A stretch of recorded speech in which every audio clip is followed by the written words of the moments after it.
Well, welcome everybody to our first meetup. I'm so excited. Yay. So I guess we can start off by wait. I have a script. Hang on. Okay. So welcome everyone to our first Oklahoma eBay sellers group meetup. I'm so excited to get to know you and hear all of your stories and of how and why you decided to start selling on eBay. I am also looking forward to hearing and sharing great tips and tricks to selling, sourcing, and how we all handle customer service. This group of sellers is here for support and encouragement, so let's keep it as positive as possible. With that said, we will also be encouraged to discuss failures, which I've got a good one this morning, and bad experiences, so we can not only learn what to do, but also what not to do in a classy, respectful manner. So I wanted to just have this first meetup to where we kind of got to know each other. And since it's only the four of us, I think we can probably go a little bit longer than I don't know. I mean, I was kind of thinking maybe this would last an hour. I think some meetups last like a couple hours, but they also do it at restaurants and sometimes they have their own conferences. I mean, these things are really big.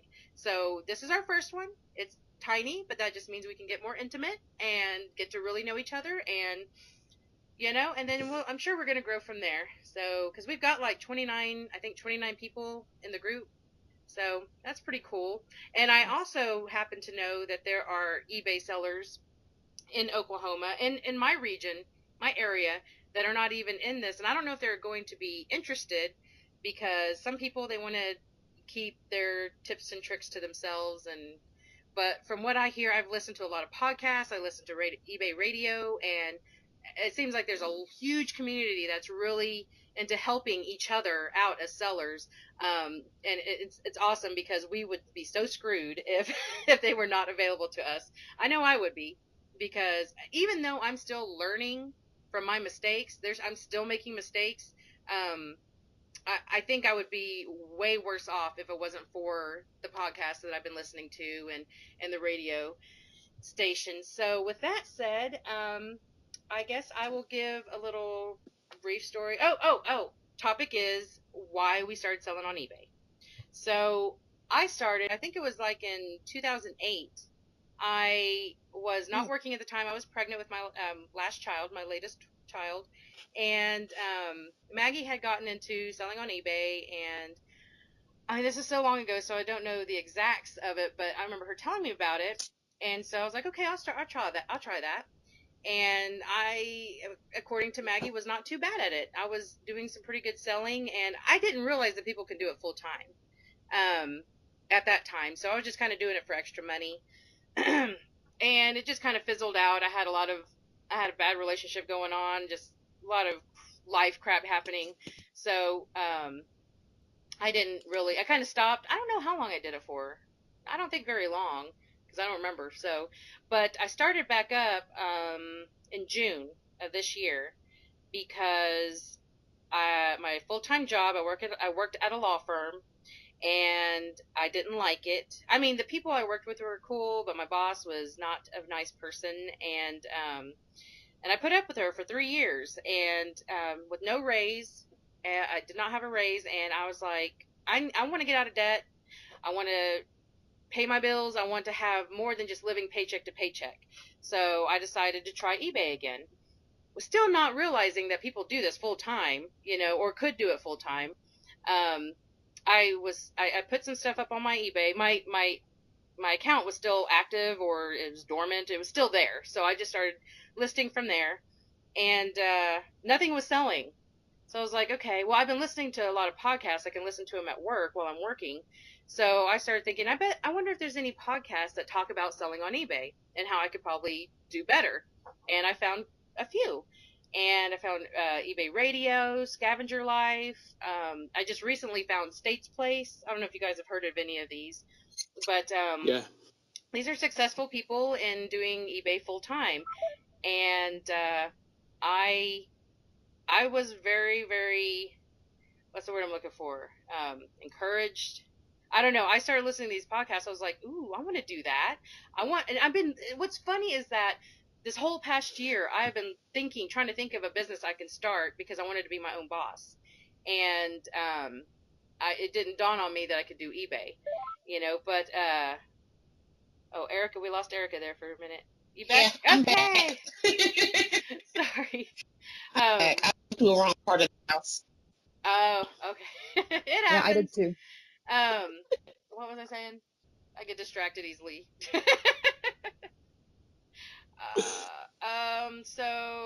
So I needed to make some extra money, and I started listening to these podcasts. Oh yeah, that's right. And after hearing how people do this full time and like make double of what I was making at my full time job, I was like, man, screw this. I've got to work towards this.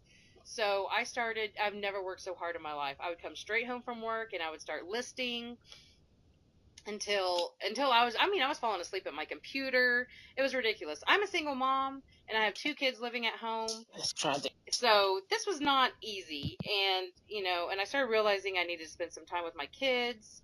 So sometimes I'd have to stop and do that, but it's just going so slow because when you can only work like 3 hours a day, because I need my sleep. You can't really list a whole bunch, and even on the weekends I was listing and it just seemed like it took forever because it's been a long time since I was trying to get pictures right.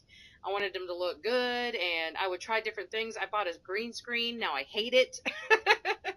And I can use the green screen, but the only problem is that the green shadow is on the items, and I don't want to have to mess with it. It's supposed to make it easier and faster for me to Photoshop my pictures, and it wasn't. So, I've done a lot of tweaking and learning, and so about, the beginning of November, I thought it was a good time for me. It was just the right time for me to go to my boss and request that raise again. And it's been 3 years.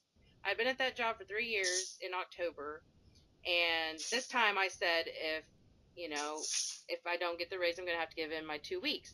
I didn't get my raise. So now I am full-time at eBay. I've been full-time for a couple weeks now. And it's getting better. Congratulations. It's getting better. It's just not, of course, as fast as I would like it, but I'm working out some kinks, and I know I have a lot of confidence that this is going to work, and I'm so happy that I quit that job. So that's my story. Congratulations. Thank you. A lot less stress in my life. I tell you what, that job was so stressful. It's stressful to work at a law firm, I tell you. Oh, yeah. I expect a lot out of you. So who wants to go next? Anybody jump in? I can go. Okay. I started eBay about a year and 8 months ago, and I did eBay the whole time. I just quit my job 8 months ago and been doing eBay full time now. Sweet. But the only We're looking at eBay AA. Yeah. The reason I quit my other job is just I saw my daughters and I didn't even recognize them how much they have grown. Aww. So because I was always working. So that whole year I was listening to a podcast, and that's what I was like, man, how in the heck are they doing this? Right? So I did my own research for about 3 months, and then I told my wife, I was like, I'm just gonna do it, just put one thing up and see what happens. And then I woke her up at 3 o'clock in the morning, screaming, "Hey, this sold!" You got a cha-ching, huh? Yeah, that was exciting. Oh yeah. I woke up my whole family. That's awesome. So pretty much after that, I just kept on listening like you, like get off of work and list till I go to sleep, and then I play music on the weekends too, so I was super busy the whole year. And then I decided about 8 months ago that it was time for me to. I was making more on eBay than I was at my work, so I was like, it's time for me to go. And ever since, it's been 8 months now, and I'm still just doing eBay, and I'm playing music on the side. So I'm living like a dream. Sweet. And I'm with my kids 24/7 now. So Awesome. with my family, so that was, and then my wife's going to school, and so this was opportunity for her to keep going, and I can take care of the kids and do eBay. Yeah. So she graduates in May finally, so I'm glad. That's awesome. So. I'll be honest, I wish that I would have waited until I was making a lot of money on eBay, because I'm not. But My bills are very minimum, and I just couldn't take it anymore. You know, and And go ahead. if I would have thought it right, because I lived around summertime, and summertime is like slow That's what I on hear. eBay. That's what I noticed. So it was kind of hard, but I did pay off both of our cars because that's one thing I wanted to get done. So now just the bills in the house, the mortgage and stuff. But that was one of my goals, to get out of work full time and do this eBay thing and see what happened. That's How many awesome. listings do you have currently? I have 1,300. Whoa! Yeah. I just got The most. 215 yesterday. Oh really? Oh man. I'm it took working me- on it. That's Before I So, awesome. out of before your I left my job, I had 1,500, about 800. Huh? since you have 1,500 now, 1,300. 1,300, do you approximately how many things a week or day do you see yourself selling, regardless of price? But I mean, Just about. There's day where I'll sell 50. I sell every day. Like, I'm going to the post office every day now. Oh my gosh, I can't But wait. it's like one to 15 items a day. okay. Something like that. No, I was just Like, curious because when I got to like 250 listings, it's like all about listings. The more you have, the more you're going to have those sales, obviously, because I was trying to Yeah. tell Lisa, like, man, it's really cool once you hit that over. I don't know. I had, what did I tell you, around 250 when I was making 3 to 5 sales pretty much a day, Oh, and they okay. averaged, That's really good. $8 to $15. Yeah. So just got to get up there with all those Yeah. numbers. That was my goal. I was like, when I got over 500, because I was still working. I think I left my work when I was around 800 items up. Wow. But the reason when I first started, I did have like a lot of, like, there's still stuff on there that I have since I first started. Because now I'm way more pickier of what I get Yeah. now. Just because I still have inventory that I haven't even put up. Like, there's still so much. Death I just piles. haven't had time to do it all. But like, sourcing is not a big deal for me. I can do that all day. Kill me Find all. stuff, but putting it up. It's like, Shopping. yeah. That's And then like I my take best kids part. with My me, favorite so- part of the whole thing is shopping. Yeah. And the it's like- cha-ching. I love the cha-ching. Yeah. Oh yeah. So it's been surreal to me. I'm like, you can make this a business if you put in your time and hard work. It pays off. Mm-hmm. So I list as much as you can, but there's people that have like way less listens than mine, and they're making like triple money what I'm making. Yeah, it's But just all the part of finding that niche, finding what Yeah. sells, doing that research, going, hey, this item's actually really, really selling right now. So anytime you go to the stores, you look for those items there. Yeah. Yeah. What is So your now niche? recently, about a month ago, I've been just like picky at what I pick now. Do you have a certain niche? Right now it's been like video games, the Really? Nintendo, Super Nintendo, all that stuff here lately. I've been getting the return on those is unbelievable sometimes on some of that older stuff like that. Oh yeah. Yeah, the Nintendo, Super Nintendo, but the vintage stuff is the one that pays money too. Yeah. The what is? The vintage. Yeah. The what? Oh. Vintage. Yeah. I love vintage stuff, especially from my era, the Yeah. 80s and 90s. I kind of Right. want to That's make that. mine too. I was kind of wanting to make that my niche, but I'm still working out how to go about that. Right now, I'm just buying things that. Well, of course, I started off with. I have tons of things in my garage because my family tends to use my garage as a storage unit, and now that they've Mhm. gotten their stuff out and just left behind what they don't want, I'm just selling it. But I've also gone sourcing a couple times. I went to a Goodwill store on the nice part of town where the richie people are because my Goodwill store sucks. And I mean, we're not a poor side of town, but just people in my town, I don't know if they don't donate or what's going on, but my store sucks here. And so I found some good things there and was looking. It's mostly clothes right now. Clothes is not my favorite thing to take pictures of, but it's my favorite thing to ship. Yeah. It's so Oh, easy yeah. and cheap to ship it. But right now I'm looking for Christmas stuff. Anything Christmas so I can get on there, and I'm hoping that'll sell. But I don't really have a niche yet. But if I had one, I really don't either. Like, I just do have so much random stuff. Like, I just Yeah. recently just doing the Nintendo stuff, but not I've really. got, Yeah. I'm doing random stuff right now to just get all my junk out. Most of it's clothes, but my thing is kids' clothes, baby clothes, kids' clothes. I was gonna suggest something. I'm sorry, I don't know the other girl's name. Erica? Maybe we should give her a chance to talk. Yeah.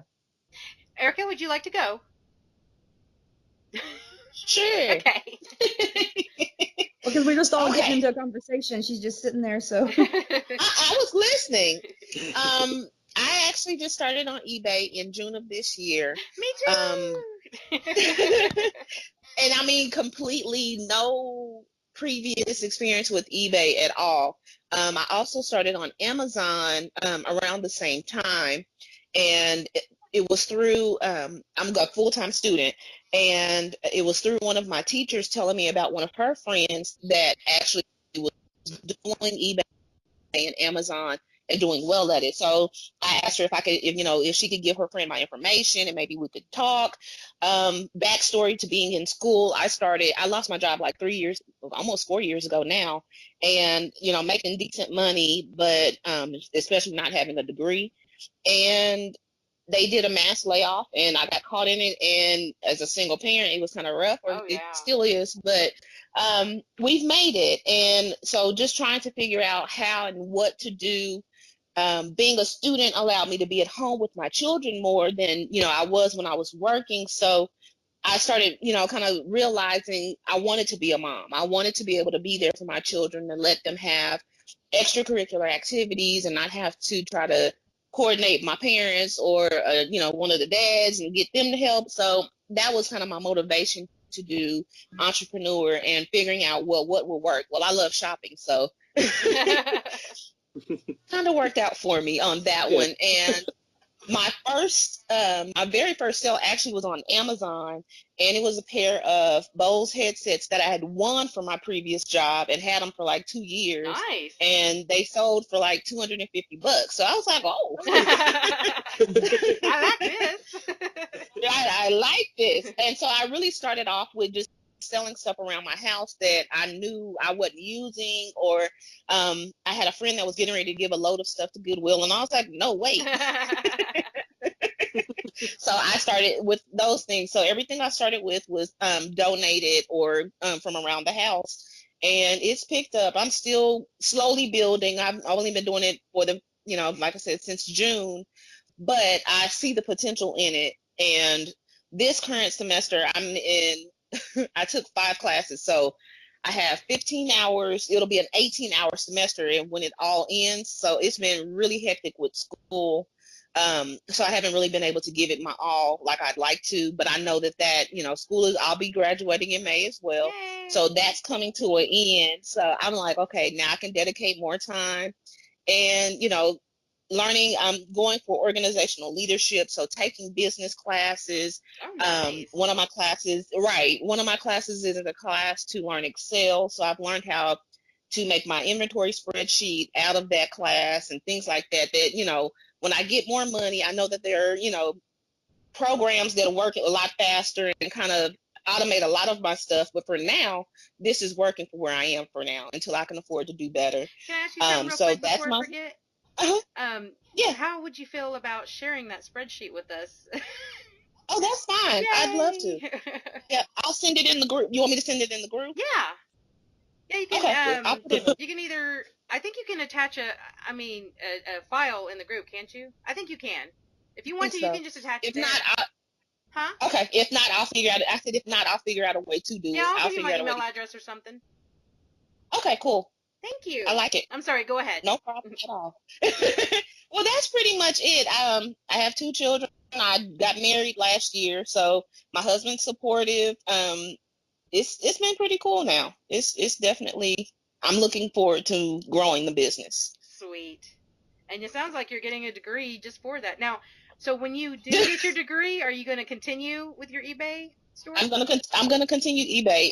If I get to the point where I feel like financially I need to do something else as well, I will. I have that option. But if I can stick with eBay and make eBay and Amazon. Oh, she's cutting out for me. Is anybody else getting? Yeah, me too.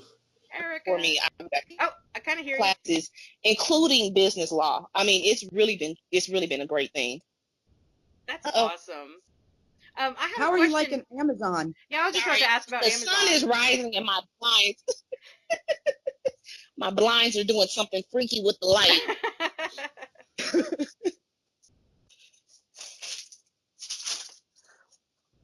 What did you ask her about Amazon, Maggie? I was about to ask her about Amazon. I was just curious how she's liking it, because how you and I talked about it, and we didn't care so much for Amazon as we do eBay with the fees I and love stuff.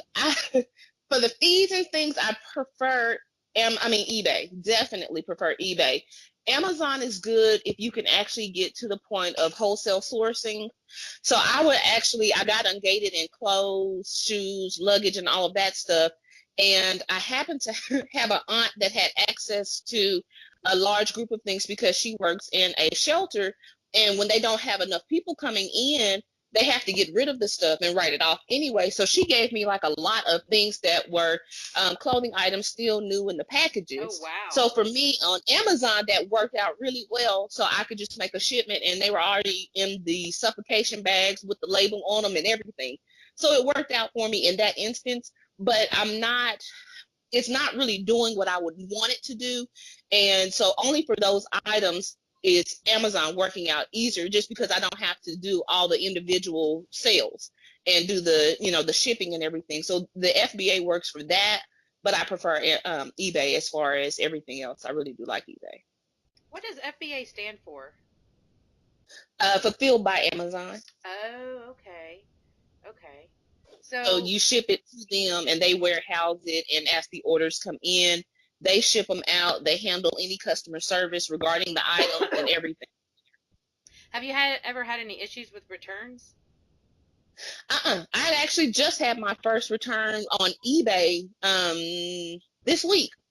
And it was a $6 sweater, so it wasn't like a horrible. It was kind of like, can you send that back? Because what she said was it had a weird smell, and I actually do launder or clean my clothes before I send them out. Yeah. So for it to have a weird smell concerned me more than anything. So I asked her to send it back. You can just write refused on the label, and the postal service will ship them back to me. And I already gave her the refund, so even if she didn't, it was $6, so I wasn't really minute. concerned. You can write what on the label? Wow, I didn't know that either. Yeah, what? I know, right? I was like, Refuse. Maggie, Uh-huh. I needed to know that today. I have a return I need to ship out, and I don't have enough money to give them a shipping label. So I could tell her to write refuse, and they'll ship it back to me? Mm-hmm. I did not know And that. I learned that through another one. And I don't think you would want to do it like on the regular basis, Right. but for onesies, twosies, yeah. I actually learned that from another vendor. Wow. Okay, yeah, I never heard about that. See, this after it's open. Maggie said even after it's open. I told her to repackage it. Because, I mean, the post guy really, as long as she didn't rip through the labels and all of that stuff, just, mine was in a poly mailer. So just close it, put some tape right back around it, put refused on the label, and put it back out for your postman. That's awesome. There See, you go. I have an issue of that one today, and the lady was really nice. She said that it was a really good item. She just didn't realize her daughter had the exact same one, and so she wanted to return it. And the PayPal is already, and it just goes to show you how starting up I am. PayPal had already taken the funds for her refund out, like in pending, because I'm not refunding it, of course, until I get it back. But it wasn't enough. They didn't leave me enough to give her a shipping label, which I have on my eBay listings right now that I pay for all the shipping and no matter what. Just so I can kind of bring in more customers. And Maggie's like, you might not want to do that just yet, since, obviously I can't afford it. Right. But, I have no returns on mine. I'm so sorry. You guys there? Yeah. Did something weird happen? Can y'all hear me? Yeah. Okay, so the call did not hold when I did what I just did. It did hold? No. Oh. No, you were just. Well, somebody was trying to get in to the group, and it did something weird, like it had her call me. Are you there? We should have another person in here. Dang it. Hello? Oh, it says she's busy. She's having a problem getting into the group. But anyways, it was weird because she was calling me on the Skype, and it said if I answered the call, it was going to put this conversation on hold. So, but I went ahead and answered it. I don't know what I'm doing. But now she's gone. I don't know. I think she's having problems getting in here. I don't know why. What's happening here? Anyways, did I interrupt somebody? I'm sorry. No, No, not my really. signal keeps going like where it starts to sound a little choppy. So I'm trying to get my phone into a normal place, I guess. Is she in here or what? I don't know. I don't see nobody but us four. Okay, well, I'm messaging her. It's showing like she's here. That's weird. It's so weird. Yeah. Well, Did she no, actually join the call? No, well, she This was is for weird. a minute, but then she disappeared. But I see her like in the messaging area, like where you could type. I don't know. Is there a limit on how many people can be on here? Well, for video chat, I think the limit's like 15 or something. It's definitely not 4 or 5. Well, like you can have up to 20, 25 people or 50 people. I can't remember which one it is. But to actually see, you can only see a certain amount. I don't know. She says, am I in? I can't hear anyone. Hello? Oh, that's when we first started. I don't think she's here anymore. She's not answering me. Okay. What is your name? You look familiar. Me? Yeah. Julio. Boy. Or man. Girl, boy, whatever. Okay. I don't know why he looks really, really familiar to me. Ever since he got on, I was like, where do I know him from? You live in Tulsa, Yeah, I don't live you, in Tulsa. Julio? Hi. I don't know, Maggie. You know somebody from Tulsa? Well, not him, I guess, but yeah. No, just I don't know, one of those familiar faces, I guess. Oh, okay. So, anyways, Yeah, I want to say you kind of look. I think you have a doppelganger because you kind of look familiar to me too. But I don't go to Tulsa at all often at all. Oh, she's writing me back. No, it's not letting me in. yeah, I got that message too. Oh, you guys can see her stuff. Yeah. What do I do? Oh. Let me see here. Okay, I'm gonna look it up. I'm gonna Google what to do. That's the best Did tell thing. story about how I got started while you're doing that? Yes. I'll Yes, tell you. please. Erica? Is that who said that? Who's talking? Maggie? Oh, we're having technical issues, it looks like.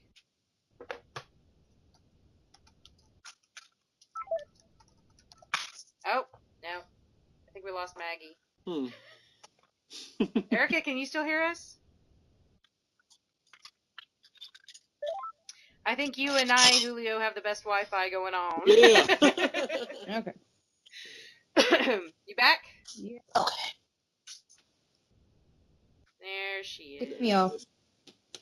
Okay, tell your story. Okay, I I'm gonna got look up how to fix it. started, gosh, I don't know what year, like Lisa said, before she did. And I just kind of did it for fun. Well, I started initially, I think, when I had college books to sell. Because college books are so expensive, I didn't want to just donate them. Right. So I started off with that, and then I got kind of married and had a kid and all these clothes. I was like, what am I going to do with all these baby clothes? Because they were in great condition. You know, they're babies. They grew out so quickly, and they were name brand, a lot of stuff my parents bought for the kids. And so I just decided to do the baby clothes, and that's when it hit off for me. Except I was selling initially my stuff for a lot cheaper than I should have, $80 off this stuff, because I didn't think I could make more money off of it, you know? Mm-hmm. And I came across this little group. It's called Here Comes the Stork. And you had to pay like $5 a month to be your eBay selling group. You know what you have. Are you okay, Lisa? Me? What are you doing like that for? Yeah.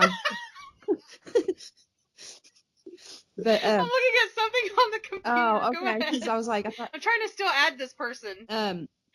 Anyways, so it was really, really insightful. So they checked out my store and they're like, oh my gosh, you're selling your stuff for way too cheap. And my stuff wasn't selling very well. And so once I learned more how to price things properly, I had like a nice Ralph Lauren little dress or something for $7. She's like, oh no, sell that for 18 or 20. I'm like, are you kidding me? Because I guess at the mall, you'll buy that stuff, it'll be $40. I get all Right. my stuff at TJ Maxx and Ross. So obviously, Mhm. I pretty much with eBay, I'm getting all my money back that I ever spent on my kids' clothes. Because that's the primary place I shop, and I can sell it for the same amount. And I'm assuming it's because some people don't want to go to the mall. I mean, they or don't have a Ross or a TJ Maxx where they can get stuff discounted at. So $20 obviously for a gently used item is way better than $40 for a brand new one at the mall. But anyways, and that's how I got into my clothes and did that for a while. And I can't remember why I quit. Oh, I had my third kid. I got too big because they're all little. I had kids back to back. Oh, he cut out. Yeah, you're cutting out. Oh, there she is. There That you freaked are. me out. I thought you guys were doing the mannequin challenge or something. You were all just standing there. I didn't know at first. I was like, what is going on? Anyway, so yeah, I just had another kid and then, back to back to back. So they were all little and I just really did not have time to stay up till 12:01 every single day trying to eBay. So I quit for a while and then went back to it. When was it? A year and a half or so ago? A year ago, I opened up my store again and started doing good, got up to like 200 listings or whatever, and then I guess then we accepted this job to transfer and stuff, so I had to close my shop down. So I stopped posting and stuff because I was like, I had to pack stuff, and now it's time to restart it again. And so I've got a whole 3 listings. Hey. So I just opened my store like the other day, and I've been trying to clean up the house and do stuff so I can get motivated to go through all these boxes. And typically, I like to be really organized. Like last time when I was eBaying, I took all the boxes of the clothes I had, and my husband actually helped me with this. And there's tons. You understand? I got 4 kids. They're really spoiled with clothes from grandma and grandpa. Like I said. And so that was 8 years of clothes. 8 years of clothes for 4 kids. 'Cause I didn't get rid of anything. I did donate a lot of stuff, and so we sorted out everything. My living room looked like a store. I mean, we had 0 to 3, 3 to 6 months. Everything sorted out, boys and girls. Because I like being organized, but I don't have the time right now. I need to get it started because I was hoping to make some extra money before Christmas. Right. Well, that would be my motivation to get listings to get eBay to be full time again. So here we are. Yeah, I recently started like I moved everything to my garage now. Because I had it in the living room and I had it in my bedroom, and my wife's like, "Come on, get this crap out of here." I finally made my garage my everything, and I have a little shed that I built about a year ago, and I put stuff in there too. So now I'm a little more organized than I've ever been. About this week was the first week I've ever been organized since I've started. Oh my. Because the inventory for that many things is like, it's I can imagine. It's a lot of work. That's more work than I thought it was gonna be. Yeah. Trying to keep the inventory and everything stored, and so I still like when something sells, I'm like, oh damn, where did I put it? like I still don't have a system to know exactly where it's at. So I'm working on that. See, I kind of started something. I mean, I was looking for the best way to inventory stuff, and I just wasn't coming across anything as simple as I was wanting it. Yeah. I wanted it a little dumbed down, since I was just starting out. So I think I saw one. I can't remember where it was, and I was just like, you know what? I'm going to just kind of do it as I can, and learn from my mistake, kind of thing. And so far, it's working out. It's extremely simple. I have an Excel sheet that has I have a bunch of. I got these what are they called, tubs for sale, which they're crap, but they work. Hi. Hi. Oh, what a cutie! And so I pretty much just put everything one at a time. I put things in the tub, and I was writing it down, like not the description, the name of it, and then what tub it's in. So I just simply say box 1, box 2, box 3, and I don't really have any UPC kind of stuff or SKU numbers or anything like that. Mhm. I was going to try and see if that would help, but right now that's too advanced for me, you know? So that's all I've done. And so at this point, I've got like 9 boxes filled, and I still have stuff like that's not closed. I have them on the shelf over here because I don't want them to break. And I don't know, I'm still kind of working on how to inventory stuff. And I only have 250 items right now, and not all of it's inventoried because some of it I'm still working on. I'm trying to work out a system that would just make me go as fast as possible, but as organized as possible, and I'm still working on it. Yeah. So, what do you do, Julio? Like I can show you. Yeah. Like I just have Yeah. racks right now, like where all my clothes is at, and like the Oh, shelves. nice. But I this is recently I just started organizing everything. Like this is on my. I'm trying to keep all the game stuff that I got here. And I have these. I have stuff on top there, and these are coffee cups. Wow. It's like Wow. I just been. I'm kind of starting to keep track of everything. Great. And there's more stuff up there. This is all stuff that I haven't put up yet, listed. But this is where my inventory is at, pretty much most of it. I have a bunch of them. I'm using totes for like if it's the same item or whatever, I put it in that tote. And those are in my shed, and those I recently put them up like where I know where everything's at, kind of. But I still sometimes there's some of the older stuff like I don't know, I don't remember where I put it. So it's been a while, but eventually I find it. Do you have a spreadsheet you use or anything? Oh, that's what I need to work on. Oh, wow. Do you have a really good memory? I guess. I don't know. There's just. But 1,300 items? Oh, my gosh. And I had. Wow. The most You have to have a good memory. Was 1,400. Huh? The most I've ever had was 1,400 items up Wow. on eBay. That's the most. And I list just every single day. And during the day when my kids are at school, and then at night when they're sleeping, I'm listing. And I really need to take a day off because, like, I'm doing this every day. Like I never have a. When was the last time you didn't list? When was your last day off? And I'm gonna have to work on a day off. Like I haven't really because I'm working on it almost every day, pretty much. Well, that explains why you have so many listings. Yeah. Right. And I am not a workaholic by any means. When I was working, my wife was helping me because she was just going. She's been going to school since 4 or 5 years now. And at the job I was at, I worked there for 10 years, so it was kind of hard for me to walk away, like doing this full time. So it took me a while to like get my mind, like I don't know, like 10 years already, and put all this time. I got vacation, I got all this, but when I started making more on eBay, I was like, it's time for me to go. Baby, everybody's at school. So, but it has been nice though, because I manage my time, and like my wife's going to school, she can just go whatever she needs to do, and I take care of the kids and do all that.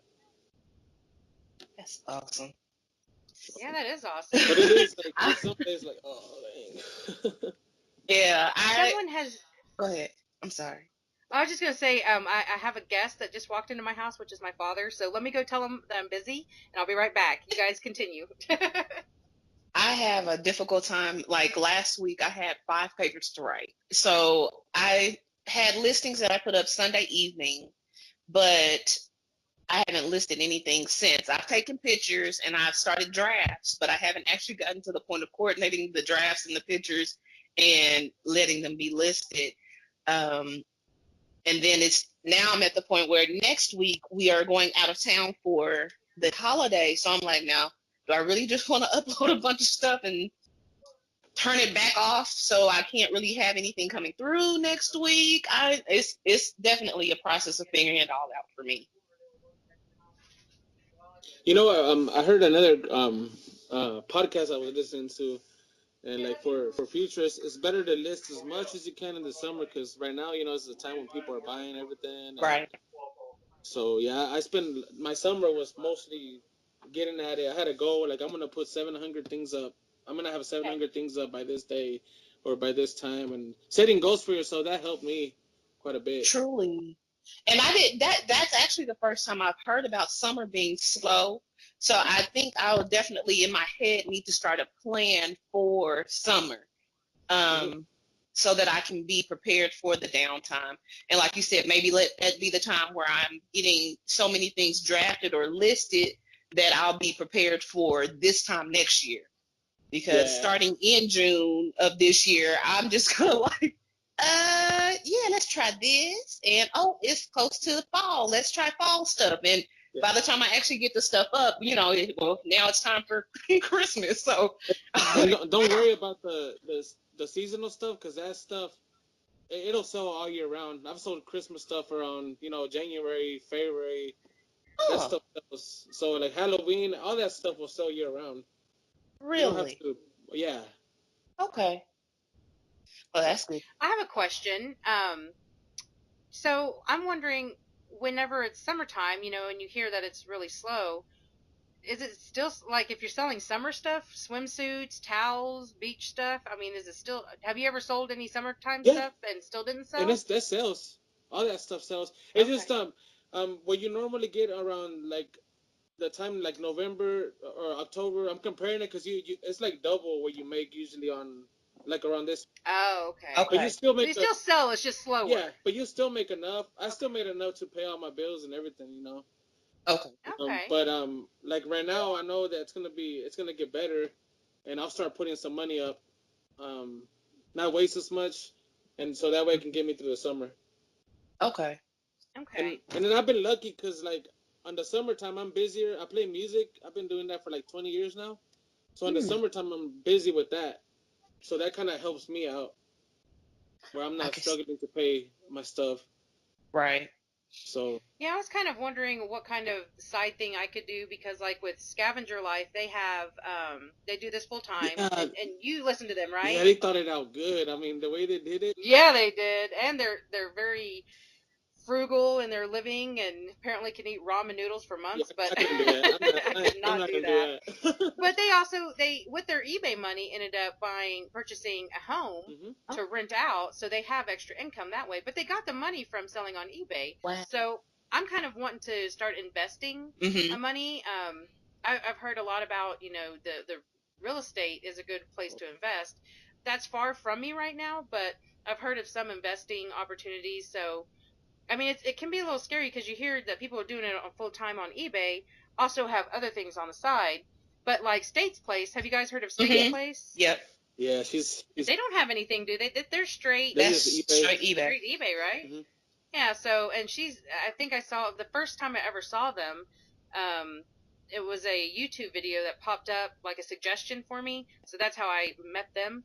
And it was how I made $108,000 my first year on eBay. I was like, okay, click. I'm watching that, And that girl, I've listened to her for a good while. There for a while, she was getting a lot of problems with some of the people that listen to her buying stuff from her and like leaving a negative feedback. So she like quit. Oh, really? Yeah, she quit for a good while, and then she came back at it again with the YouTube. But yeah, she's been sourced. She does really good. I mean, 108,000 in a year. That's pretty dang good. And I'm wondering, is that like total or is that just profit? I think she said that was gross. But still, that's a lot either way. Yeah, probably gross. Yeah, gross. What happened to Maggie, are you still with us? well, I had to reset my modem thing because it kept going, and I couldn't hear anybody, and then so I just had to wait for it to restart. The Erica girl. I'm here. Are you there?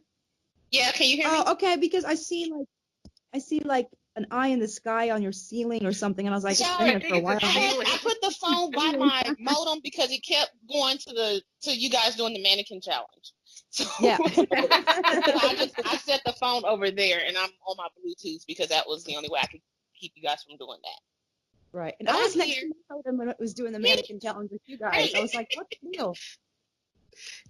I think we have another person. Can anyone here. hear me? Yeah. Yay! Yeah, my name is Lori. Hi, Lori. I finally made it.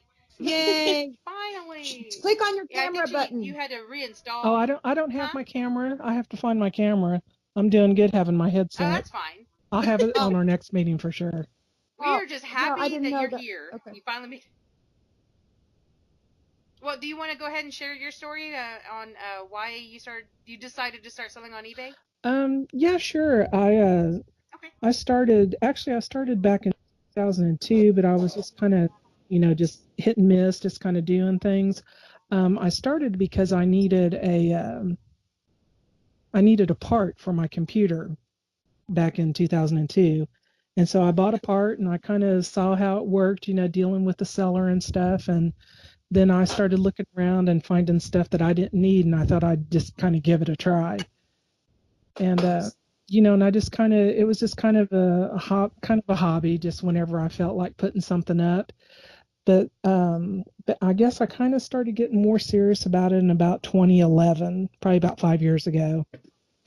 And I met, some other ladies, and it motivated me to get more active into it, because it's easier when you have people that are like-minded. You have somebody to talk to. Yeah. Because your family doesn't understand. So anyway, Family doesn't understand. Families are hard to convince that eBay is a problem. Yeah, they don't understand anything.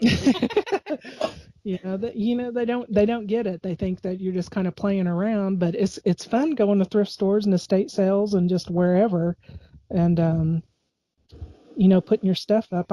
I used to get a kick out of where it used to go. Like I would buy something maybe in Oklahoma City, and then it would end up going to Maine or somewhere. I just thought that was really cool. Yeah, I sold a greeting card to someone in Hawaii. I thought that was kind of neat. Yeah. Cool. I haven't been on very long, so I'm easily amused. Are you guys internationally shipping or no? Yes. I am not. I'm so afraid of that. And I've heard it's not bad if you do it through eBay, Mhm. that they It's not pretty bad. much handle. Yeah, you ship it to Kentucky and they take care of the rest. Okay.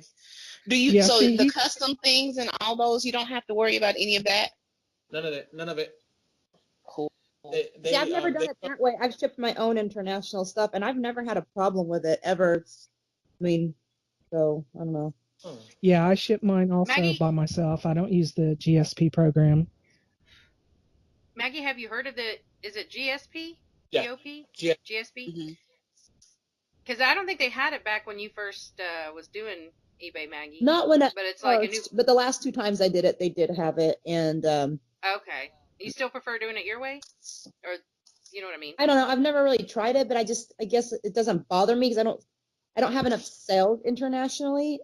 Right, I didn't ever have enough sales. Just here and there, sometimes people would buy stuff, so it really wasn't a big problem. Mm-hmm. Because I had the forms, everything online. I used to be on stamps.com, so absolutely everything was on there for me. It was just so easy that I never had to stress about it, really. But that was interesting. The reason I brought that up is because you were talking about, sending stuff to different states where it ends up. And it's just, sometimes it's like weird things. Like, why is somebody, from Africa or wherever sent, buying something piddly? I mean, like, it's just like, why would you need this all the way? I don't know. Just... I've been having luck selling a lot of stuff to United Kingdom here lately. I don't know why, but I had a guy buy us a Nintendo game from Japan. Oh, like, that's where they make them. I don't get it. That's funny. That's funny. Maybe they were out at their store. Okay. Well, I have yet to get to ship anything out of country. I'm kind of worried that my stuff is not being seen. And I even actually called eBay because when I first started listing again this past year, some of my listings at the very bottom, it would give me the option to pay 50 cents extra to be shown in the UK. And I would click it. I'm like, hell yeah, it's only 50 cents. Yeah.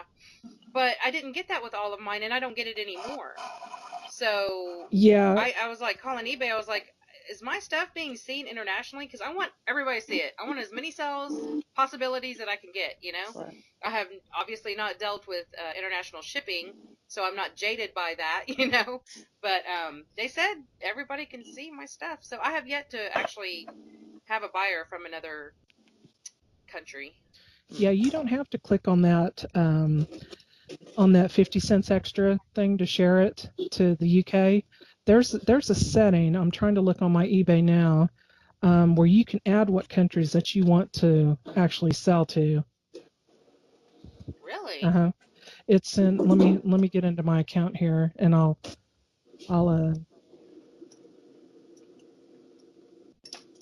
Maggie, do you realize your face is frozen? I was going on eBay for a minute to see something, but But I mean, it's been frozen for a while now. Did you know that? oh no, I look like I'm moving. Not to me. Mm. This is how you look to me. But without the dimples. I don't anything. I'm You got right. an extremely straight face. I'm right by my Huh? modem. Maybe I'm too close.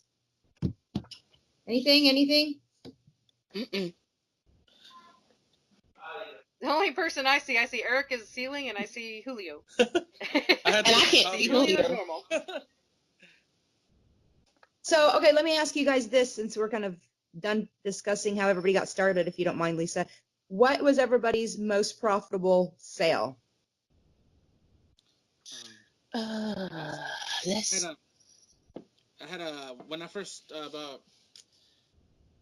it's probably been a year ago, but it was a lens for a camera. It was made in Germany, and I bought it for $3, and it took about 3 months to sell, but it sold for $250. Oh wow. Nice. That's been my biggest one since I've Where'd started. you get it at? At a garage sale. Mm. I wish Sweet. I would have bought more. That guy was full. I mean, he had a ton of stuff from that era, and me being new, I didn't know. Like, I'm just gonna get some of this stuff and this, but everything I bought from that guy, I sold for really high. Wow. Well, see, the thing is that if you had taken the risk and it wasn't worth anything, then you had blown all that money. Yeah. So, I mean, you did what we're supposed to do. Yeah. Just, get a few and. And now, if I ever see That it would have been again, I'm getting amazing. it. Yeah. But that's been Somebody else go, 'cause My most profitable would have been the headset, but that was on Amazon. So for eBay, I think I just sold some Uggs. There was a thrift store going out of business, and one of my cousins and I went, and they had a pair of Uggs. The lady charged me $7 for them, and I sold them for $65 plus the shipping. Yeah. Nice. Yeah. Mine was I had, like if you took a tree and you chopped off like a 1-inch round tree. Yeah. You know what I'm talking about? like the yeah. trunk. Like from the trunk, yeah. The painting. And anyways, my uncle from Poland used to paint on these things all the time. And so when he gave them out, he wasn't like a famous artist or anything. It's his hobby, right?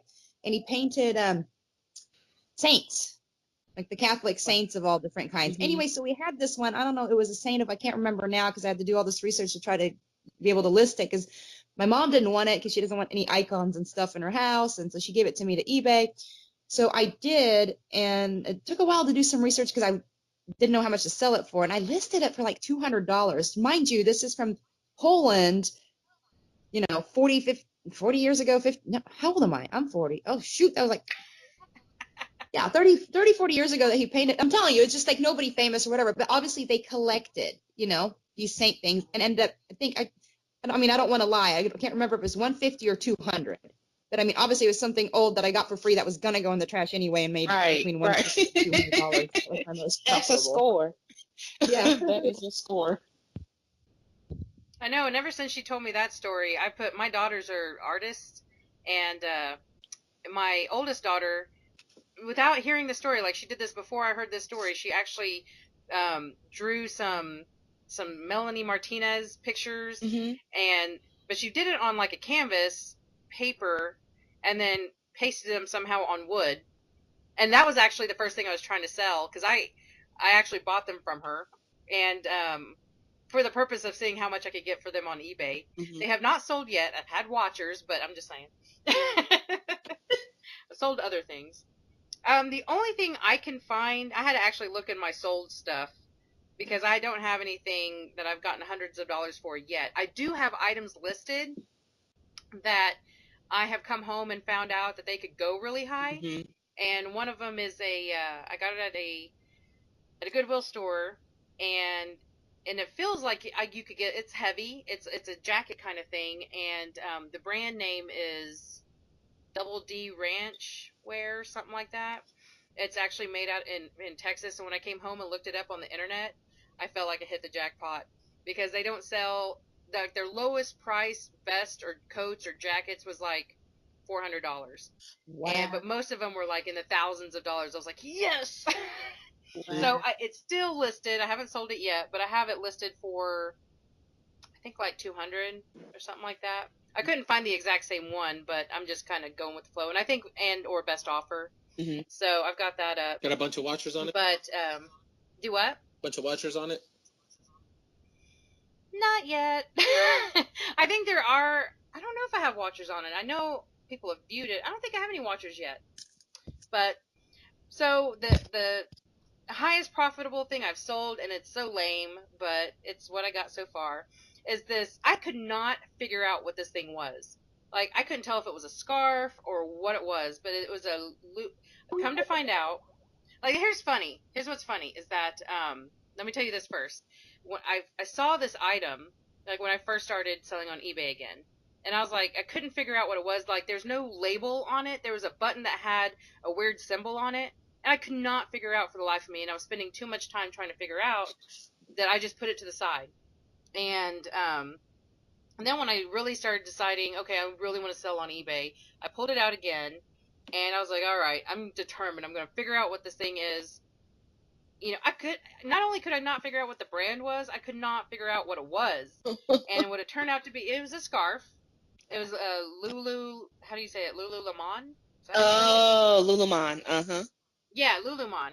And I saw the exact same one on the internet selling, I don't even remember how much it was selling for, but I mean, I don't even know where I got it. It was pretty much free because it's just been chilling in because I didn't know what it was, you know, so I've never used it. And somebody just gave it to me. And so I sold it for $40. Wow. Hey, Cool. hey, that's great profit. Yeah. Yeah, from free to, yeah. So, but it took me forever to figure out what the heck that was. But now I know Lululemon, and I know what it looks like. I'm probably saying it wrong. And I hear, what's her name?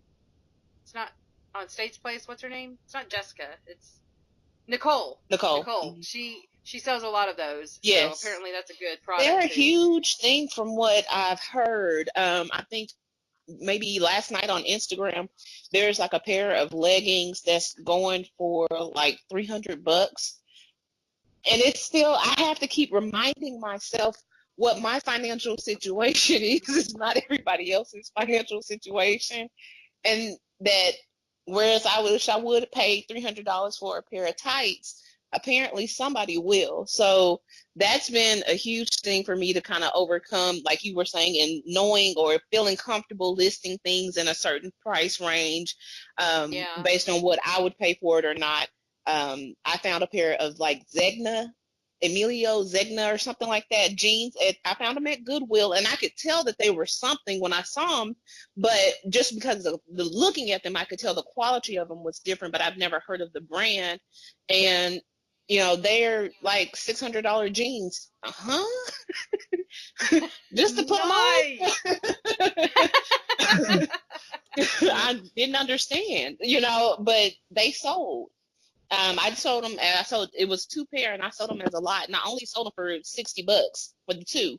But it was still kind of learning that I'm pretty sure I could have gotten more for them, but it was just kind of, you know, that was like my first month in, and I was like, oh. So definitely learning how to do the comps and stuff like that as well. That's kind of been that was a quick learning process, is learning to actually really look for your comps. So, and when you say comp, you mean completed, right? Yeah, you can do the sold, completed, I've actually started to just Google around because there's so many other marketplaces now Mhm. coming up with like Poshmark and I can't remember the other one, but they have so many different marketplaces coming up that I'll look beyond just eBay. I'll just Google search, for sale or something like that in the what I have and see if I can find them. Right. And that's Well, and helped quite a bit. that's what most people are probably doing. They don't just search on eBay. I'm thinking that they're probably Googling everything. So I do the same thing. I look on both sold and comps on eBay, and then I also Google it to see Yeah. what's out there. So, I mean, because sometimes people not always pricing things right on eBay anyway. But Not at all. so my question is about the sold and comps. Now I noticed that when I'm using the eBay mobile app, and when I hit sold, it also does the comps as well at the same time. Like I can't do just sold. Nope. But when I'm online on my computer, it's like I can do one or the other. So the sold doesn't always necessarily mean that it actually sold, right? And the completes are actually sold and complete. Is that what that means? Yeah. You know what I'm asking? Yeah, the Yeah, completes I think- are they didn't sell. They're just the solds are the ones that sold and complete are the ones that they actually sold for. Oh, Because so complete could be that it just ended, like the Yeah. sale ended or the bid. okay, Yeah. okay. I was That's I what was I gonna thought. ask It was y'all, confusing to me. how Huh? do y'all use like me? I do everything with my phone. Like I list, I take the pictures. I don't even use I've seen a lot of people use the computer to download the Mhm. pictures, but I've always used my phone since I've started, and it's so much easier to me. I don't know if I was gonna ask y'all, how do y'all do that?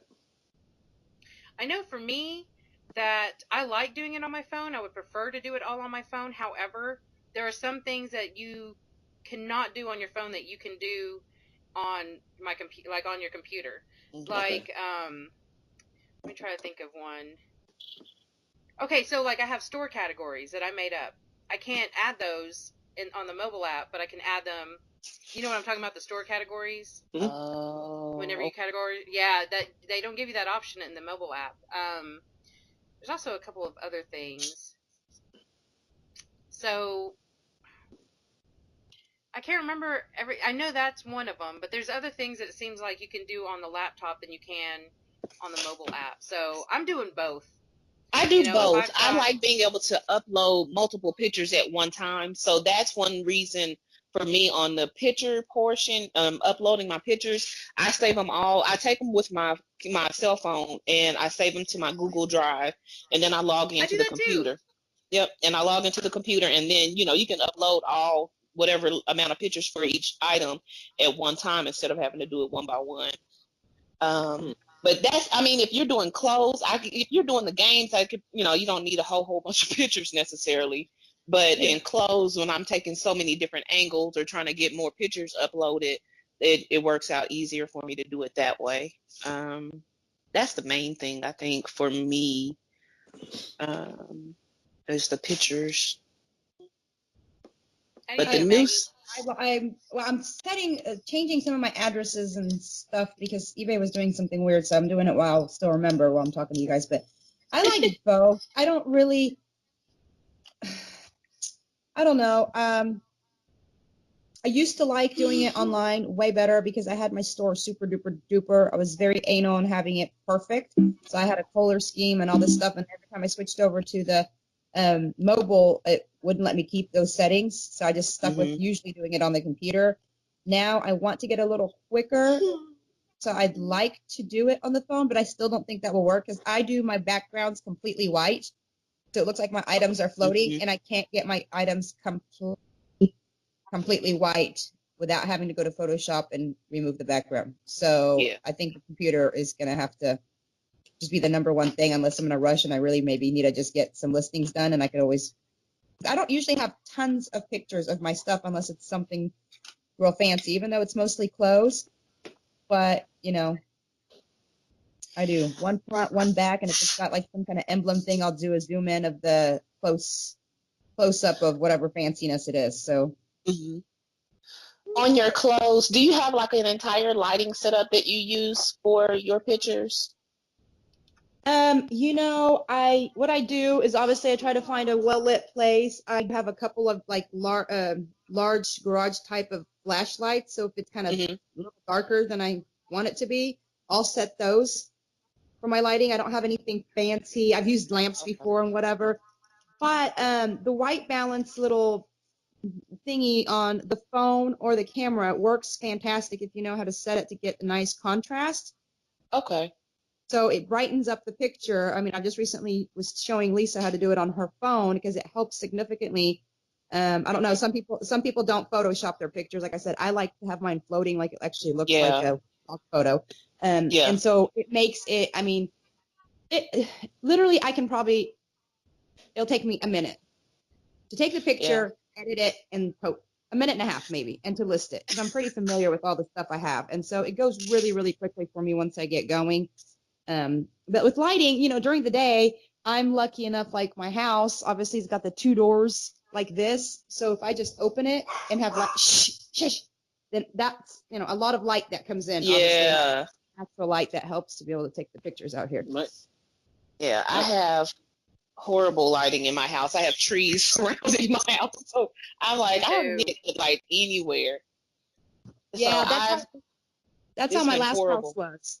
So I totally understand. My other house was so dark, even when I opened the blinds and taking pictures inside.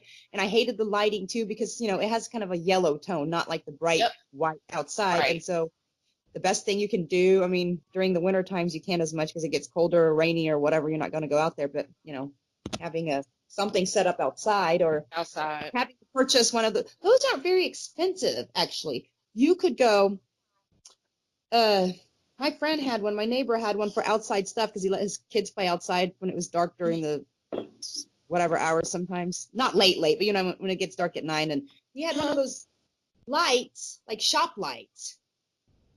And I'm Okay. talking Oh about, yeah, with the metal thing around it. yeah, the Yeah. metal, and you That's can what put I've that in the got. corner and that'll light up the whole room. So Yeah, my drop still light need is more not than one, doing though. that right now, but I think like you were saying, kind of there was one I saw at a thrift store, and I wasn't quite sure, but it was like on a tripod, and it had two little lamps on a tripod.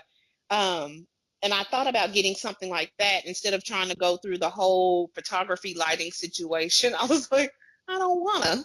I don't really have anywhere to put all of that. I mean, we're in the process of looking for a home as well. So that, that would probably help to actually have a designated spot to work in. But for the first 2 months, I drove to my mom's house and I used her front porch because she had this little scrolly thing sitting on her front porch and brick wall. And so I could just hang my clothes on the little scrolly thing. And it was behind, the brick wall was behind it. And it looked good because it was natural light. But she lives probably 20 minutes away from me. And so doing that on the daily basis, it's just kind of packing up stuff, taking it over there, taking pictures, and then, having to come back and do it. I said, that's a lot of extra if and if I need to work at 2 o'clock in the morning, that doesn't really help me. So trying to figure it out where I could utilize some kind of space and lighting in the house has been a challenge for me. I've played with all kind of corners and lamps. I had foil wrapped around regular house lamps. Gotta figure it out. I'm I still list trying to figure it out. How do you do it, Julio? I list everything on my living room floor. No lightning, no, I mean, nothing. I mean, just Really? yeah, seriously. And I crop all my pictures. I crop them on my phone, and yeah, I don't have nothing. It's just on my floor. Everything. Are you using just your regular light in your living room, or do you open Just up your windows? I open up one of my windows and the regular light. That's it. I would And like to that's see what probably that looks like. that's probably why. Yeah. That's probably. Let me see if I can. I'm gonna turn this around. Okay. I'm on my computer right now because I was looking at my stuff, and this is all from my floor. All the pictures. My hands That's are not on bad at there. all. It's like, but and they don't Do look you use your half as bad. flash? No flash. It's probably the best way that I've learned. No flash, and then I crop all my pictures on my phone, and that's the way they turn out. I see this coffee cup Wow. here. There it is. This is all from my floor, and I do take a lot of pictures. Like I usually take the 12 pictures, and Okay. I think the thing that's helped me a lot is when I crop them, it actually makes the picture look closer, What is the Mhm. deal? and I just do it all on my floor. You can see the chair here, but that's pretty much the way I've done it since I've started. How is it But I doing? do want to get it some light, and probably makes it, maybe that could be the one that makes it sell faster or something. Like she said, with Yeah. the white black background. Mhm. Yeah, and for me, I have been experimenting and I'm still experimenting with lighting and my little photo studio because I first started in my garage and I had a white blanket, so I just used that. And the first couple pictures were okay, but when I was out there working and the sun was starting to go down, my pictures were getting crappier or Yep. the lighting, so I was like, but I needed to still work, so I had to figure something else out. So my room, which Yeah. was my bedroom, but now I've turned it pretty much into my eBay room. So now I'm sleeping in my kid's bottom bunk because I have too much stuff in here. But I got two lights. Let me see if I can show you one of them because it's kind of funny. I took the garage light my dad had in my garage, and then I took a microphone stand and stuck it on there. Let me show you real quick. Turn off the light. But that's on a microphone stand. Ah, awesome. And I can adjust the height and everything. So That's and it, cool. like that and everything. And I also have one of those shop lamps that Maggie was talking about. So that's all I have is those two. I also purposely got daylight bulbs because I don't like that yellow look in there at all. I don't even know why people get those now that I think about it. But Yeah. and it's still not working for me. Well, it was for a minute. I changed from using the table in the garage to using my bed, which used to be in here. And whenever I started doing hard items like a coffee mug or something, it was looking lopsided. So I was like, this is not working. So I moved some things around. I have a shelf that was like, I thought perfect for like a little photo studio kind of thing. And it works, but it's not big enough for the bigger things. So at this point, I got my mom. My mom used to be a seamstress, and she had an old mannequin that nobody likes because it's wobbly and it's just annoying. Well, we got it in here, and I actually fixed it to where it wouldn't wobble by sticking the stick end, bottom end, into a tripod. Mhm. So now it doesn't wobble. And so now I'm using that. I take it outside and I take pictures outside in because my garage is all white. So I just do it in front of my garage. That's That's awesome. awesome. And I get That is beautiful awesome. daylight, beautiful pictures. That's working for me so far. I've started doing that about a week ago. So, and I've even taken, it just seems like sunlight's the best way to go because I can't seem to figure out. I've got good Yeah. lighting in here and it's still not working, and I have really bad lighting in my house. I live in an old house. Like, this was my grandma's house, and back then it just seemed, and she smoked. So I don't know if there's nicotine color on these walls or what, but I mean, it's been painted. But I feel like the lighting just is yellow and I don't like it. So I take everything outside and take pictures while I can. Does everyone listen to eBay Radio? I do. Are you familiar? You're familiar with Griff, right? The Yes. co-host. He recommends using, the light temperature is 5,500 Kelvin. Have you ever heard him talk about that before? No. Their daylights. What I did was I made my own little light box out of PVC tubing, and I just used like a white pillowcase for my background, and I have those shop lights, those hooded that you guys were just talking about, the silver hooded. I have two of those, one on each side, and I went to Lowe's and got some those CFLs, those curly Q. I call them curly Q lamps. They're spirally. And if you look on the small print, it'll tell you what the temperature is in Kelvin, which is how the it's measured in. And if you get 5500K, it doesn't have a lot of that yellow. It doesn't have too much blue, because the higher you get on the Kelvin scale, it gets kind of bluish. And the lower you get, it goes into the yellows and reds and stuff. And so 5500K is about the right temperature. So your pictures will turn out, more white. It won't have that yellow tinge to it. Okay. Oh, Okay. He recommends that. cool. I wrote that down. I'm gonna keep. I did too. It was under, yeah, it's I'm doing that now. 5500K. 5500K for Kelvin. Okay. So when you look at your bulbs, at your daylight bulbs and all that, see if it has that temperature on there. And they might even have a chart there. They had a chart there for me to look at also, because I wanted to verify that was the correct, where I need to be as far as warmness and coolness of the lighting. But yeah, Griff recommends 5500K. Okay. And And he's the photography and stuff, Griff is. I want to see your setup. Let me see Can if you I can explain? find a picture. Yeah, Okay. I'll explain it while I'm looking for a picture. What I did, I just got some PVC piping and I just, cut pieces. I got like the 1 inch thickness. You could probably even get by with a 1/2 inch if you need to. And I measured I wanted it to be about 24 inches high.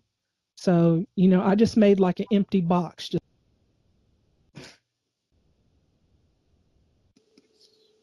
Uh-oh. I think you cut out. Wall. Oh, there we go. And, I just used like a little pillowcase. I have it stapled to my wall out in the garage. To hold those lights on either side. So it's coming in kind of almost side to side on the, on either side of the object. And that way it doesn't cast any shadows too. Oh, Let me nice. see if I can find a picture.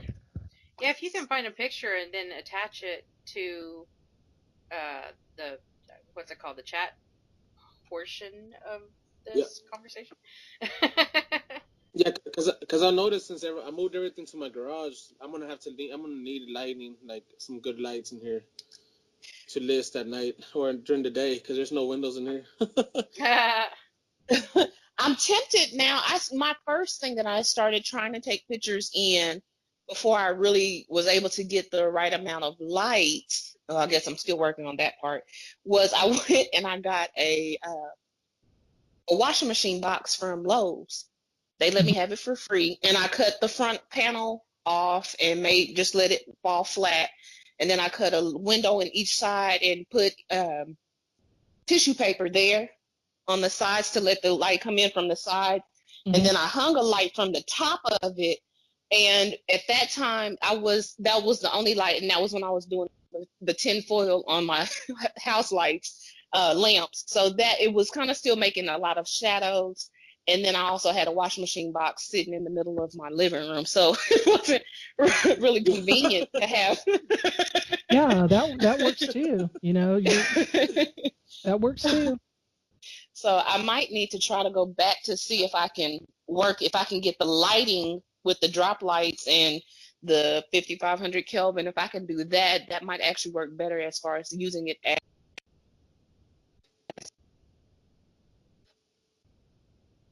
the light each side. And it was working pretty well to be able to hang things, but it wasn't working well because of my lighting.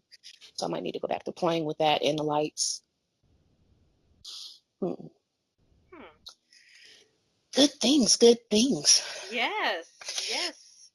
This is what is so great about these meetups is that, I get to listen to podcasts every single day, and sometimes I listen to them again, because I'll hear something, especially when I was working full time, I'll hear something, but it doesn't really resonate with because I was actually working at the time. Mm-hmm. And I hear it again, I'm like, oh yeah, maybe this time I could write it down. But, this is awesome to actually get to interact real time with other eBay sellers and learn things and share things, and this is good.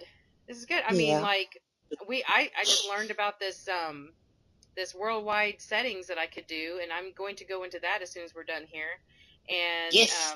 And Julio, it seems like you didn't know that about the mobile thing, where you Yeah. wouldn't be able to edit your store categories in the mobile thing.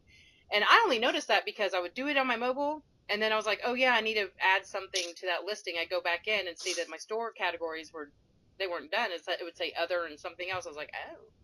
So yeah, we're learning from each other, and this is good. I love it. Since do you guys charge sales tax in Oklahoma? I do not. Don't either. I don't know if I'm supposed to, but So I actually, when I did Okay, everything, stop I with the wanted board, to have okay? it, Hold on, Abby, I've got stuff I'm doing. I wanted to have it set up correctly. So I did, trying to be perfect.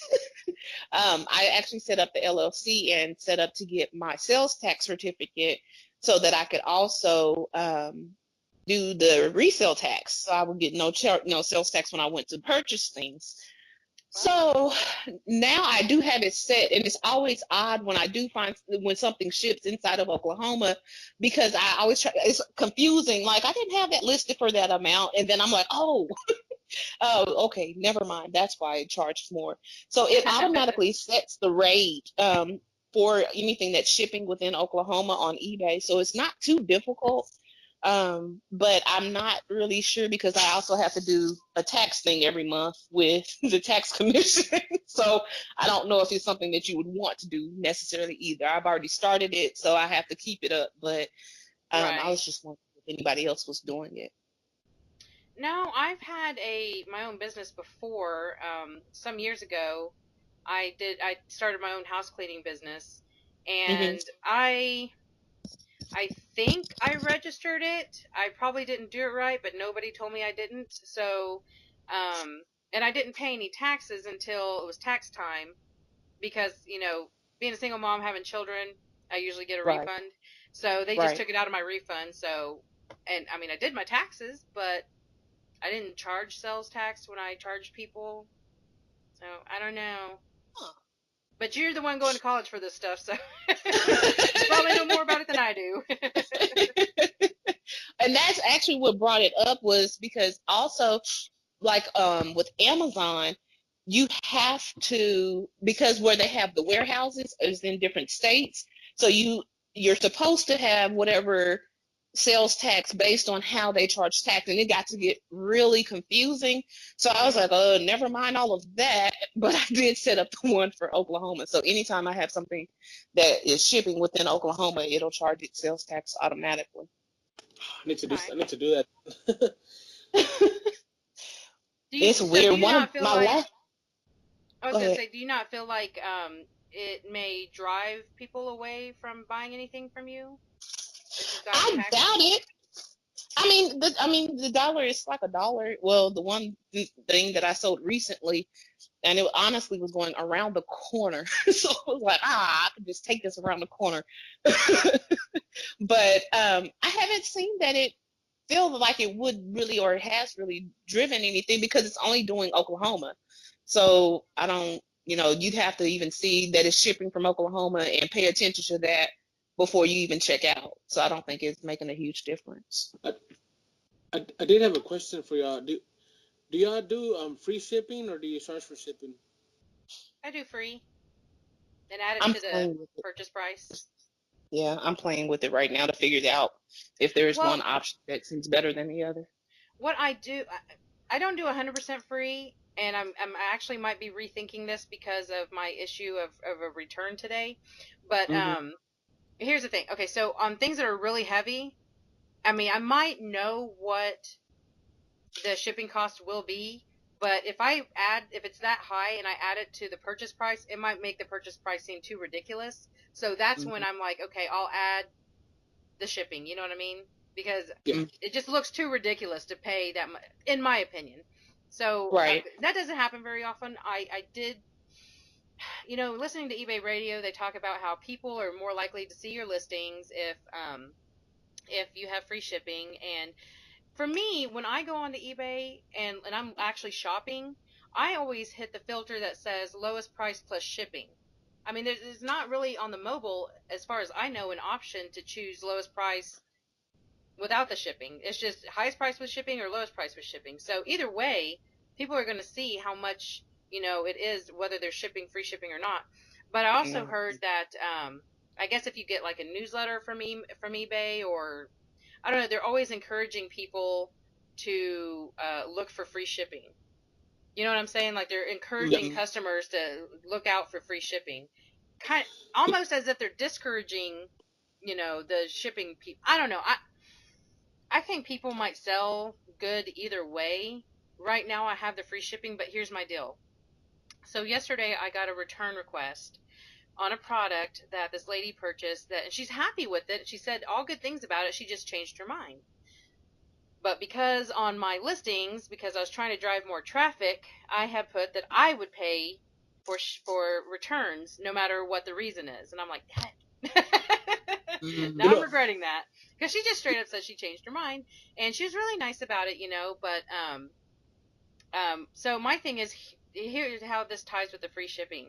Because I had free shipping on there, because I've had a return before that I didn't have free shipping, and all he was refunded was the item number or the item amount. Right. But because I had free shipping on this, she gets the entire amount back. Mm-hmm. So now I'm rethinking the whole thing. That's a good reason to rethink it. I have when I first started, I was charging shipping, but I did change most of them. Probably about 60% of my stuff is free shipping now, and to me it helped to sell a lot more. And I've had a couple of returns where I'm like, man, I don't want to pay for something that, like you said, but I'm thinking about doing a restocking fee on everything now too, just to have people not want to return stuff, or let them know they're going to have a restocking fee with it if they buyer's remorse or whatever. Right. So I'm thinking about doing that just to get some money back. But if it's an item that I bought for $2 or $3 and they only paid $10, I usually let them keep it. I don't even want to, I just give them their refund. Like, okay, just keep it, man, and go on. Yeah, I'd probably do that too. But I was talking to Maggie this morning before we got on here, and I was telling her my return situation, and I was telling her how like from Nicole from State's Place, she's always talking about, if they want to return it, return it. Don't, argue about it. Don't blah, blah, blah. And then, but what I did not remember, and now I realize, is that she charges a restocking fee. So, I mean, I've got no restocking fee. I offered to pay for the shipping, return shipping, no matter what. And I mean, that's really just, I was hoping that would like kind of just bring more customers, see, like, that they don't have to risk anything when they buy from me. However, I don't think I'm at a place yet that I can really afford those risks, Right. So I think for now I'm going to change it to a restocking fee and all that stuff. And once the business starts like booming more, then maybe I can change it again.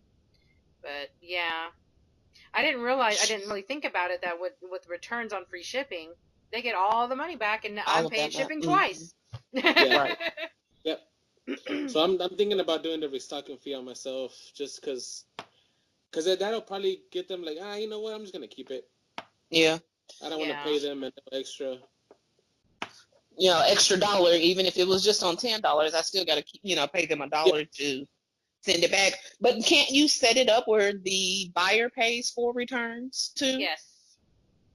So yeah, maybe that'll be the other part that might, and mine is set up with no returns, and then in my description it just says, if you have any issue that is considered like a defect or something like that, to let me know. Just let me know personally, and we'll deal with it. Because otherwise, like buyer's remorse, I'm sorry, I really don't want to deal with you. And it may be because I've seen the horror stories of, I sold this item, and because it was not new with tags, I can tell the customer wore it and then returned it. Yeah.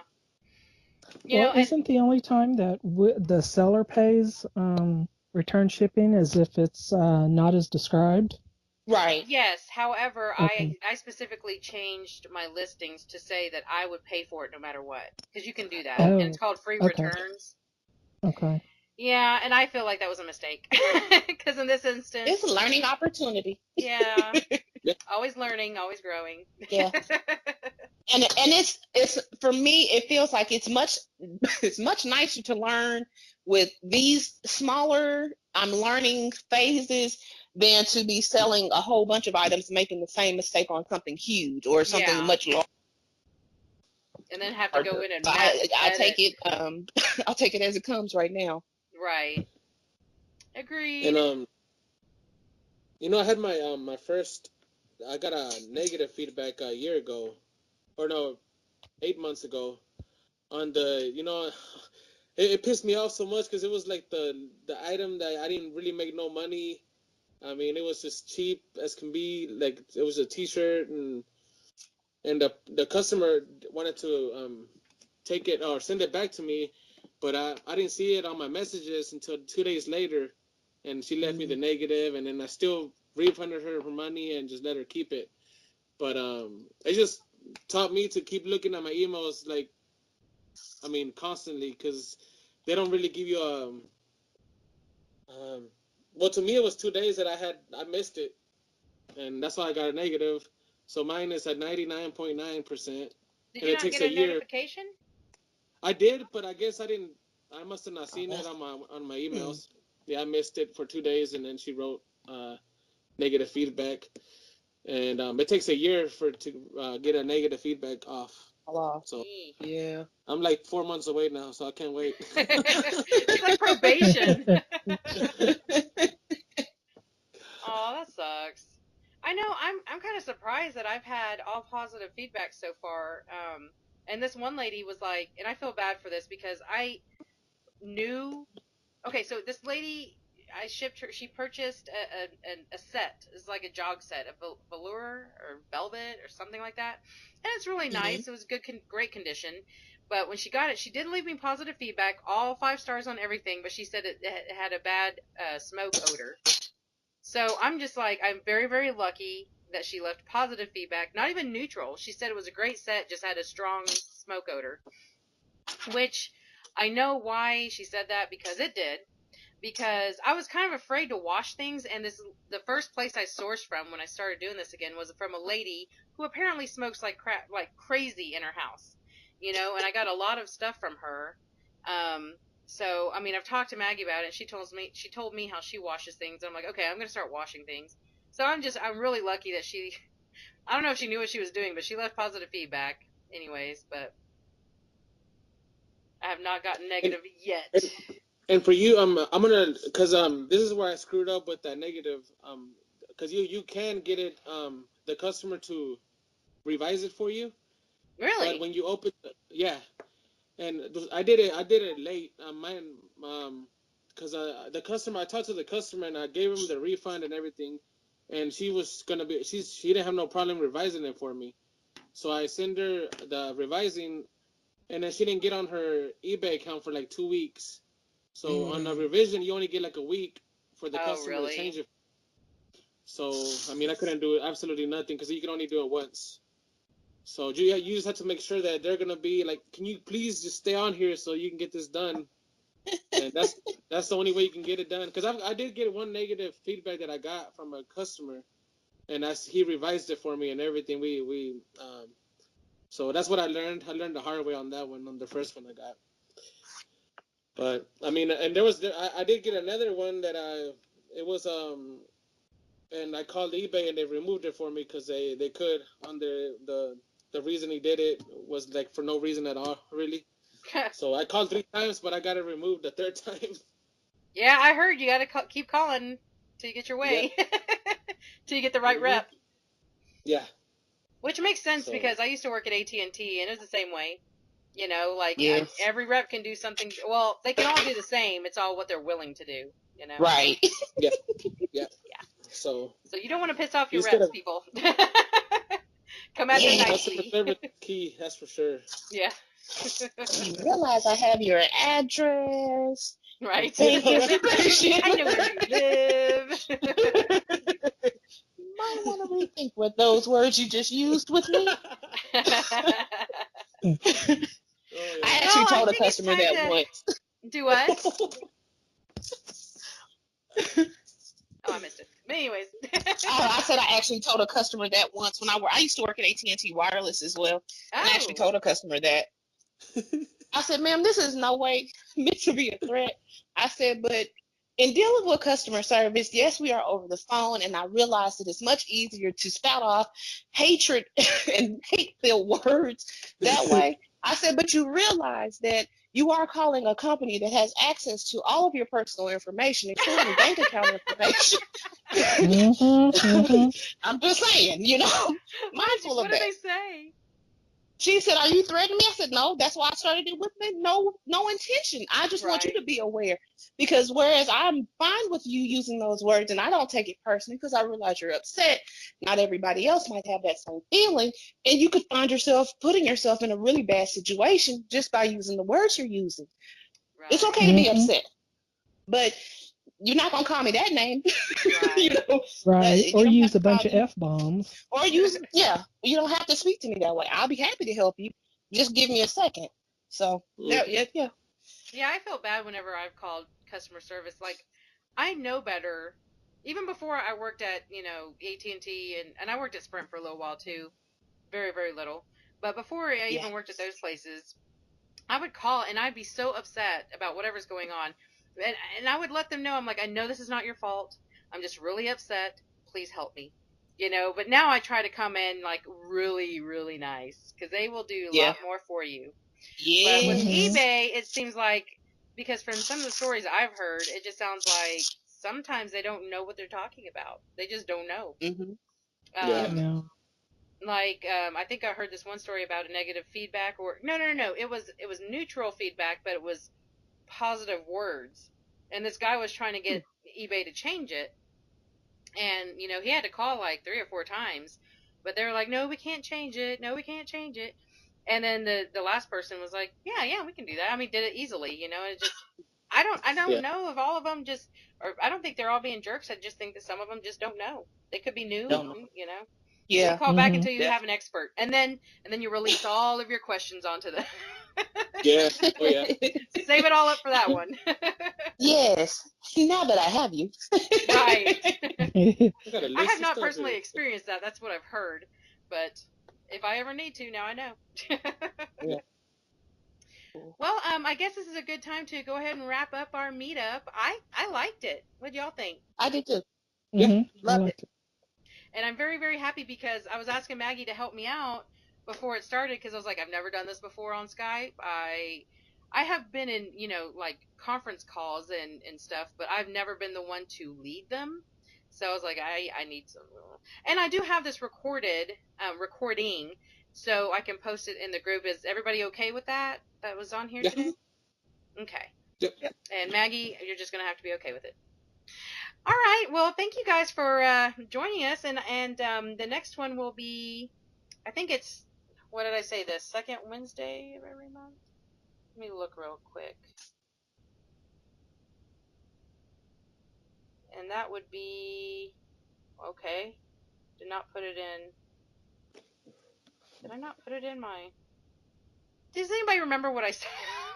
I think it was third Wednesday. 1, 2, 3. I think it was too. I think it was too. So, and the next third Wednesday would be the 21st, so that's probably not a good idea. I'm going to make it the 14th. Does that sound okay with everybody? Yeah. Yeah, my kids will be off on that 21st. Well, So it'll be a different situation that week. So we'll make it the 14th. I better write that down. And I realize, and I've heard, that a lot of meetups don't even have their meetups in November and December because of the holidays. But since this is like our first couple, I mean, if you guys want to come in, that's great. I'll be here. If not, I understand. The holiday stuff is very, very busy time of year for everybody, especially us sellers. So, but I'm very, very happy with this. I'm so happy to have met you guys, and it feels really, really good to get to talk to people one-on-one, like I said earlier, like real time, and discuss these kind of things, because I hear and hear and hear, but I never get to ask any questions to these podcasts I'm listening to, so I'm very happy about this. I'm very excited. So thank you all for coming. And I like the regional portion of it too. I like that, because the regional portion, because what is a hot seller and what's happening in Texas has access to a lot of things that we don't have access to. People in New York have access to a lot of brands and things Right. that Oklahoma does not. So Right. Mhm. I found that being a huge difference in like clothes and things like that. I'm like, we're behind. We're behind.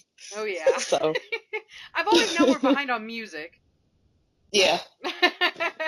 So I don't listen to the radio anymore. It's all internet for No. me.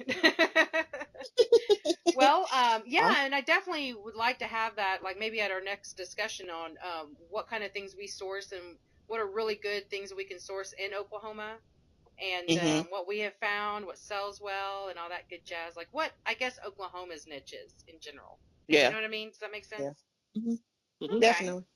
Well, I'm going to get back to listing and photoshopping, and I hope you guys have a wonderful day. Thank you for coming. Hey, Thank you. All right, thank make you. sure to set a goal. Send a what? Make sure Yes. To make sure set the goal. Yeah. We got to set a goal? Yep. Yeah. Okay, what goal are we going to set?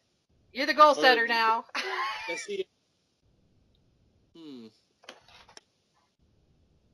I don't even know.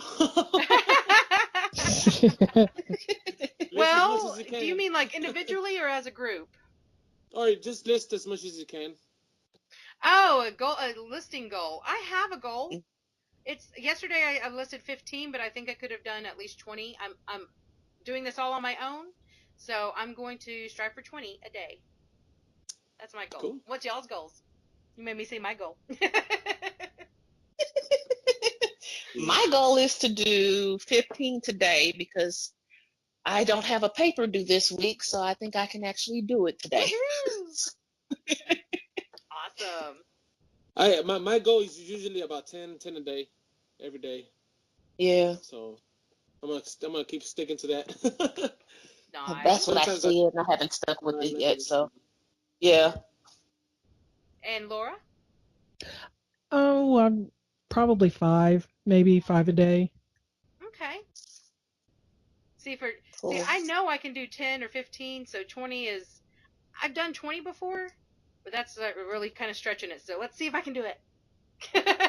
Good luck. You can do it. Well, we'll see. We'll see you guys on the Facebook group. Alrighty. Awesome. All right. Bye.